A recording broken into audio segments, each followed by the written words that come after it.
Hi, I'm actor Ian Champion, and welcome to History of Horror Cinema, my podcast series devoted to the good, bad, and the ugly of horror movie history. Please don't forget to like what you hear and hit subscribe. I have such sights to show you. The Face at the Window, 1939.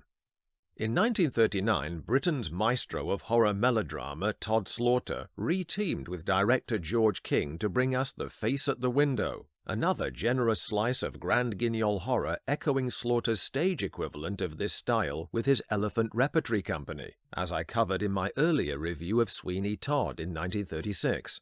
It had already been filmed a number of times, and here was adapted from F. Brooke Warren's 1897 detective melodrama play with significant changes to both the central character and the importance of the investigating policeman. The dialogue was by A.R. Rawlinson, whose previous suspense thrillers had included Hitchcock's The Man Who Knew Too Much, and the screenplay was by Ronald Fair. Set in 1880 Paris, the prologue text indicates we are to treat the film as something of a romp rather than a heavyweight horror. As we explore the tale of Le Loup, a wolfman terrorizing the city, we are invited to a shudder or a laugh at the heights of villainy. Slaughter aims to give us both in his very best hissable villain as the Chevalier Delgado, a dastardly nobleman of means who is a desperately sought-after client of the banker Monsieur de Brisson, Aubrey Malalieu, Trader Patterson in Sweeney Todd. De Brisson is terrified that a just-discovered bank robbery will damage Chevalier's confidence in investing with him. He needn't worry, Chevalier is pointed of beard and agenda, putting the squeeze on de Brisson for the hand of his lovely daughter Cecile, in return for his much-needed partnership. Cecile is played by Marjorie Taylor, who'd already braved the partnership of Slaughter and King in The Ticket of Leave Man and It's Never Too Late to Mend, both in 1937. Unfortunately for Chevalier, Cecile is secretly in love with her father's downtrodden employee Lucien Courtier, John Warwick, and in case we don't pick up on their troubled situation, it is rammed home like all of their scenes with a sledgehammer of overwrought melodramatic impact. Their clumsy duologues of exposition are so breathlessly intense, I half expected them to break into a Les Miserables duet. "What chance have I, a penniless bank clerk, of obtaining his permission to marry you?" emotes Courtier, practically throwing himself upon the barricades.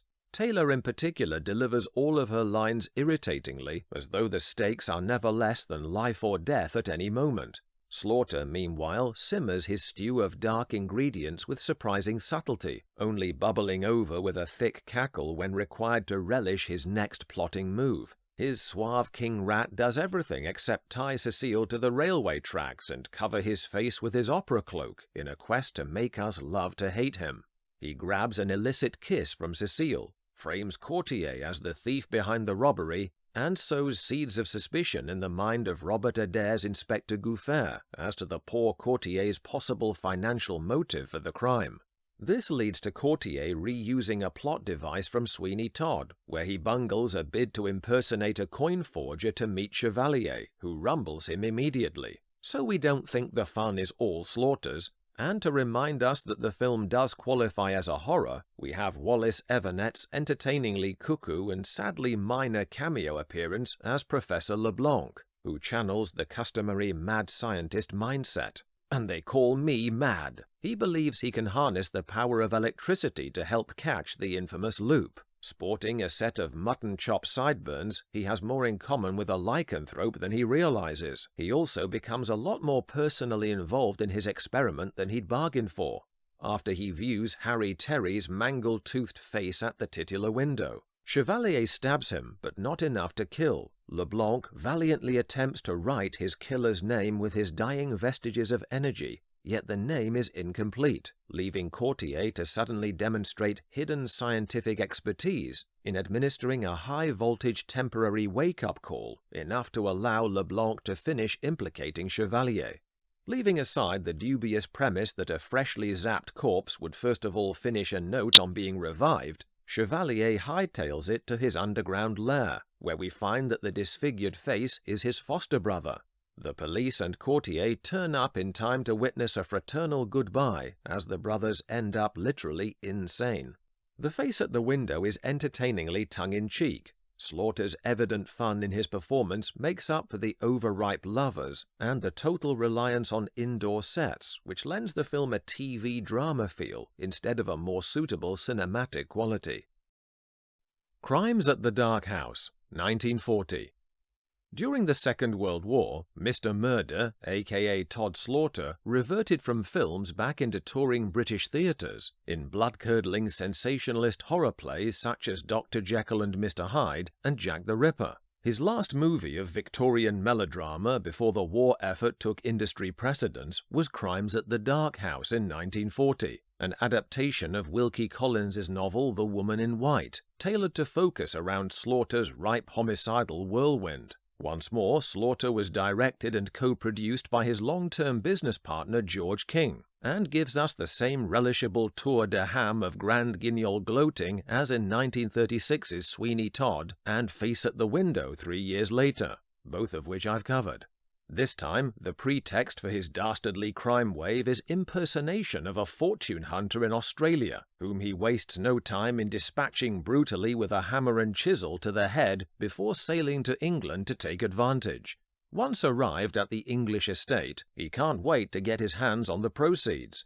First, though, he must negotiate those who would have known what the real Sir Percival Glyde looked like. He checks that the staff only remember him from childhood, and rewards himself with a self-satisfied smoothing of his curled moustache, the cad, but then is forced to meet his lawyer Merriman, David Keir, to go over his accounts, whose memory may well be better. Fortunately, not so. However, the news is not all good. The ignoble noble discovers that far from inheriting instant wealth, he has been saddled with huge debts on a property that is mortgaged. Curses! Guess it's time to find another method of easy money, and if necessary, kill anyone who stands in the way. Meanwhile, Glyde has an eye and a lot more besides for the ladies. He takes a shine to the curvy, ambitious maid Jessica, and transfers her to chambermaid duties. It may not be high art, but H.F. Maltby's dialogue rings the bells of villainous intent loudly, and Slaughter tugs the bell rope with caddish glee every time. "You're a delightful little baggage," he gleams at the dark duties he has in mind as her new master. Fans of unreconstructed swinish sexism will have a ball with his quotable one-liners. "The woman is mad. She should be in an asylum," he roars, when faced with Hay Petrie's Dr. Isidore Fosco bringing him another remnant of the real Glyde's legacy, a funereal lady, Jane Catherick, with whom he sired a child, Anne, who now resides in the actual asylum, yet seems to roam about the property as a spectral woman in white. Since Percival gives her short shrift, Fosco plots with her behind his back to restore her honor, and unmask him as the evident charlatan he is. This introduces Laura Fairley, Sylvia Marriott, and her gasping, irascible hypochondriac Uncle Frederick, a slightly frenzied David Horn. Laura is keen to marry Geoffrey Wardwell's Paul Hartright, yet we find that she is betrothed to the original Sir Percival. Marriott and Wardwell's love scenes have that tiresomely fey quality of overwrought melodrama, which is thankfully steamrolled by Slaughter's masculine juggernaut of evil plotting. Fosco schemes with Laura and her formidable sister Marion, Hilary Eves, somewhat confusingly to have Anne and Laura impersonate each other as part of unravelling Glyde's progress. The gold digger meantime looks forward to marrying into Laura's cash whilst secretly dipping into Jessica's resources on the side. "I've certain instructions to give her," he gleams with ominous appetite. "We can either try to stay on board the hero's wagon of dull good intention, or instead hitch a much more fun ride on the Glyde stagecoach, a savagely whipped beast galloping through all obstacles." The naive Jessica is convinced that she will marry him to become Lady Glyde, until he strangles her in the garden as a bride of death with his signature throaty chuckle. Margaret Yard, as cynical housekeeper Mrs. Bullen, is also throttled and dumped in the lake for knowing too much. Good thing Percival has succeeded in marrying Laura, otherwise there'd soon be no staff left. Never one to miss a trick, he tries to persuade Laura to unwittingly sign her fortune over to him. This is foiled by her strength of character. Despite his vain attempt to impose a traditionally unquestioned male dominance over her, a central theme, it seems, in Collins's novel. Denied one path, he appears to take out his dark energies in other alarming ways on their wedding night. "Wenches like you want taming badly. Properly taming," he menaces. Mercifully, we are spared what happens next. The consensual clashing of Rhett Butler and Scarlett O'Hara this is not. As the movie builds toward a climax in the church bell tower, a drippy tackle by Paul phases Glide not a bit. The exposed knight then puts the camp in campanology by asphyxiating Fosco with the bell rope, savouring his ghoulish chimes with, "You always said you were a teetotaler. You're going to have a nice drop now." Ultimately, his killing spree and trailer lines are curtailed by the very flames he uses to burn the damning evidence against him.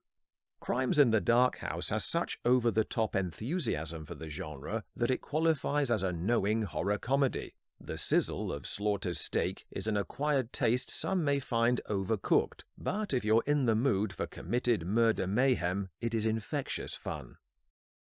Thanks for listening, and if you like what you've just heard, don't forget to click so, and please hit subscribe. If you build it, they will come.